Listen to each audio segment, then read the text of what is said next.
progress, it seems, at Old Trafford. We've had some late drama and we've only had 4 games on this Premier League weekend. Leeds getting the job done against West Ham despite their late consolation last night. What a day for Sunderland. The 93rd minute winner coming from behind to beat Chelsea. Chemsdean Talby with his first Premier League goal for the Red and Whites. The Black and Whites, Newcastle, also got the job done in the 90th minute.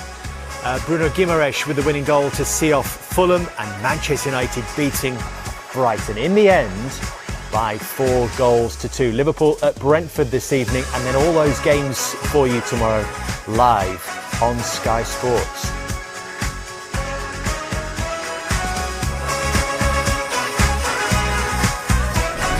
So how do we stand? Brighton have slipped to 12th place. Not looking good for West Ham United in 19th right now. Fulham having a difficult start in 16th. Leeds pleased to get that win. They're in 14th. And then the climbers, Newcastle into the top half. Manchester United up into the top 4. And doesn't that look much better for them? In the company of Manchester City, Sunderland, who are in their highest league position for, well, almost 25 years, and Arsenal in action tomorrow, who lead the way. Cricket for you tomorrow as the ICC Women's World Cup continues, with England in their final group game taking on New Zealand. 6 a.m. Sky Sports Cricket, and it's a sad final farewell to the award-winning Sky original comedy Brassic. The last ever episode is coming your way on Thursday on Sky Max. But we're not saying goodbye to these two. Izzy and Jamie have got more work to do. We'll get some live reaction from Old Trafford in his tenure. 4-2 victory over Brighton thanks to 2 goals from Brian Mbeumo, who I'm very pleased to say is waiting to talk to us right now. Brian, congratulations. Yep, talking to the mic, look straight ahead and we're all good to go. Just how important was that result for you? Yeah, I think it was very important. Obviously, 3 wins in a row now. I think it's great for the confidence of the team and for everyone. I think we've been waiting for this for a long time, and yeah, it's only good. How good was this Manchester United performance, would you say, Brian? Yeah, I think we played a great game. Obviously, we are a bit disappointed to concede 2 goals, but the most important is the win, and at the end we did it. I wanted to ask you as well, that feeling of scoring 2 goals at Old Trafford, your first double at home, how does that feel? Yeah, honestly, so good. Yeah, the atmosphere is crazy here. The fans are unbelievable, and it's always good to score goals, but especially here. Brian, Jamie Redknapp, congratulations. 2 beautiful goals. Hopefully you've got a screen there. Talk us through the first goal, because it's a really good bit of link-up between you and Sesko.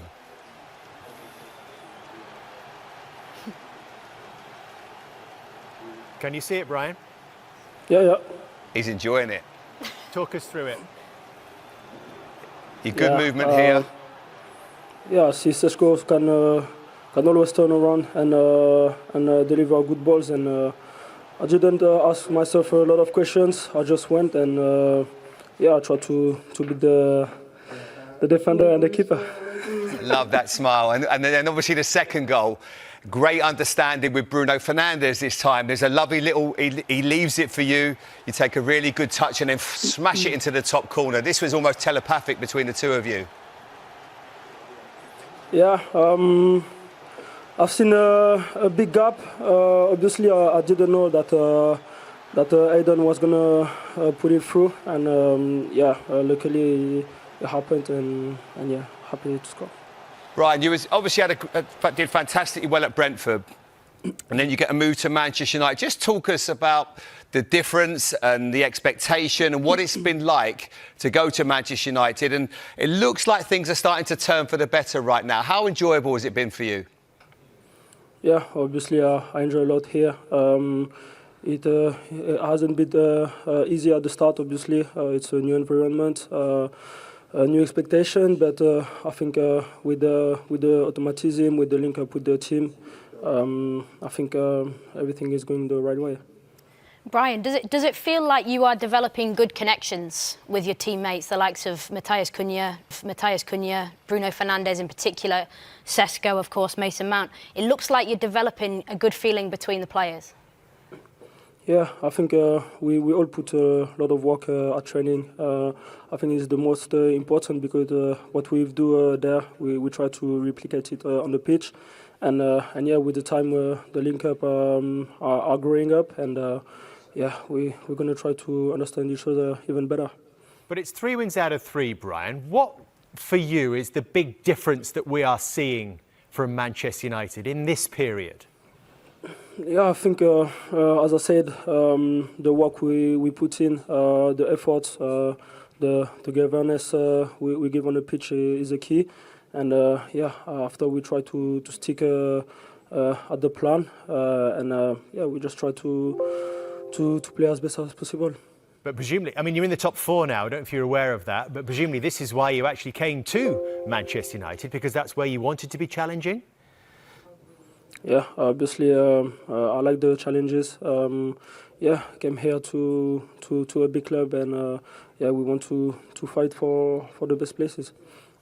Brian, we wish you well. Congratulations on a very successful night for you and the team. Well done. Thank you very much. Well done, Brian. Brian Mbeumo with 2 goals for Manchester United, and here's Gary Neville waiting to speak to us. Did you score 2 goals in a game, Gary, for Manchester United? No, I scored 2 goals in consecutive weeks, or 1 and 1, which, does that count? I'll give you that. From right back, you'll take that, Gary. Especially on the day you've been inducted into the Premier League Hall of Fame as well. Does he look like a Manchester United player already, Mbeumo? Yeah, I think Mbeumo and Cunha, I think the risk was removed from those signings in the sense that they've been in the Premier League before and they've got that hunger to deliver at a different level. There was a lot of things about those signings that you felt more comfortable with, and I think that when I look at United now with Mbeumo, I think Mbeumo looks like he belongs, he looks hungry, he looks like he wants to score goals. It wasn't quite happening for him and Cunha in the first maybe 4 or 5 matches when they were getting into the positions, they always wanted the ball, but they weren't maybe taking their chances. But I think Manchester United have got something to build on. If those 2 can stay up front and live up front in those spaces, and the other 8 or 9 players in the team can just be the foundation for them and sort of keep more clean sheets and defend well, those 2 will win a lot of football matches for this club. Of course, the new ground that we're treading here under Ruben Amorim. Does this feel particularly significant, Gary? 3 on the bounce? I think it does. I think that it feels like his best week in the job. The week where I think that, look, where he's been, and I think where we've all been with it, I wouldn't have been surprised. We were talking about him losing his job, and I was thinking he was under massive pressure after going into the international break in October. I felt as though that change could be imminent, but the victory at Anfield, and it shows you how things can turn around. And then obviously this was so important today. Look, he's not out of the woods yet, and it's certainly not a time to get carried away. But I think Manchester United are now where they thought they probably would be. They'll slip down a couple of... Manchester United fans, you will love that. 4th in the table, 16 points. Owen Hargreaves, how much improvement have you seen in the last few weeks with Ruben Amorim? I don't think the performance has been amazing, but I think the results have been there. You think back to the first game against Arsenal, where they probably played better than Arsenal and somehow lost the game. But I think right now they're getting results. That's the most important. I think when you have players like Cunha, who have a real personality. I just love the way he talks. He said he wanted to go there. He wanted to play for Manchester United, and that's what you want. I think him and Mbeumo, along with Bruno Fernandes, they have guys that you can rely on, that you can trust. And I think Casemiro's come back into the team. He's performed quite well. They're scoring goals, but I would say they're probably conceding more than they would like. 14 goals conceded, that's a lot, I think, at this stage of the season. But I like the look of the team, the direction, and the goalkeeper has made a difference as well. Certainly calmed things down at the back, hasn't he? Glenn Murray, so we were 2-0 at half-time, and then, just after an hour gone, looked like it was game over, didn't it, with Brian Mbeumo at this stage? Yeah, I mean, you can't go to Old Trafford and concede 3 and expect to stay in the game, but somehow they managed to do it. It was a dubious, was it a free kick or not? But when we see Mbeumo just took this in 3-0, you feel like it's game over. But they showed a little bit of character, Brighton. And that summed them up, didn't it? They're trying to play for the nutmegs, turnover in possession. Great finish from Mbeumo. But I just thought Brighton, up to the 3-0, they were played naive. you know what I mean? They were trying to play in areas where it wasn't on, Glenn. Yeah, like I say, I mean, I think 3 of the Manchester United 4 goals came from good possession of Brighton with no pressure on them. And when you're lacklustre in possession like that, especially away at Old Trafford, especially against a team like Ruben Amorim's team that is set up to counter-attack, win the ball high up, and the devastating players they've got now, and like you say, that personality of Cunha and Mbeumo, they've got that aura to carry this team forward. And then when you've got Fernandes feeding those two, it's just a brilliant recipe. Oh, and the man we talked about before the game, Danny Welbeck, your old teammate, made it game on, didn't he? So, and then from that point, they just couldn't really find that foothold or that fluidity, or they couldn't just carve out that last final opportunity. I mean, when you look at Manchester United, I think probably 3-0 up. Even though they are set up as a counter-attacking team, you'd expect them to have better game management at Old Trafford, wouldn't you? Yeah. To be fair, they made change. I think they thought the game was dead and buried at 3-0. They made change and it went the other way. One thing I would say is Brighton got the ball forward quickly. In the first 60 minutes, they just messed about with it on the edge of the box, kept turning it over, which led to goals.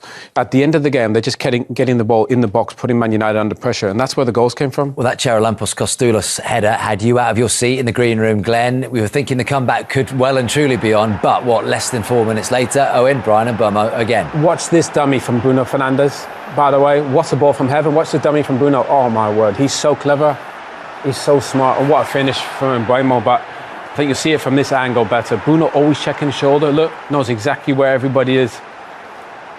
That is just beautiful, honestly. Sometimes the best thing to do is not touch the football, and a great finish from Mbeumo.